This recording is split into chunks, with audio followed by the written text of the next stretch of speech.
Hello అందరికీ, అందరూ ఎలా ఉన్నారు? బాగున్నారని అనుకుంటున్నాను.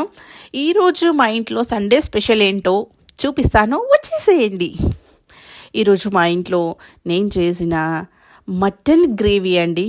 చూడండి, చూస్తేనే ఎలా అనిపిస్తుందో, చాలా గ్రేవీగా, టేస్టీగా, కారం కారంగా చేసుకున్నానండి.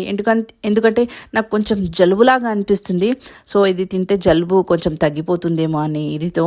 తర్వాత నాన్ వెజ్ మా అమ్మ తినరు, సో తన కోసమని మిల్ మేకర్ గ్రేవీ చేశానండి.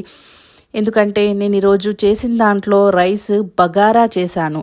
బగారాకు ఇలా గ్రేవీగా చేసుకుంటే చాలా టేస్టీగా ఉంటుంది. మనం నాన్ వెజ్ తినే వాళ్ళం ఎలా ఫీల్ అవుతామో, నాన్ వెజ్ లేకుండా మిల్ మేకర్ కర్రీ తినే వాళ్ళు కూడా అలాగే ఫీల్ అవుతారు. సో దానికోసమని bagara, mutton gravy and meal maker gravy చేశానండి. సో ప్లేట్లో అన్నం పెట్టేసుకొని మటన్ గ్రేవీ వేసుకొని చూస్తుంటే ఎలా అనిపిస్తుందండి? మీకే తినేయాలనిపిస్తుంది కదా, అంత టేస్టీగా చేశానండి. చాలా టేస్టీగా ఉంది, చాలా బాగుంది. అంటే కొంచెం ఫ్రై లాగా చేసుకోవచ్చు, కలుపుకోవడానికి కొంచెం గ్రేవీ ఉంటే బాగుంటుందనే ఇంటెన్షన్తో నేను కొంచెం గ్రేవీగా చేసుకున్నాను.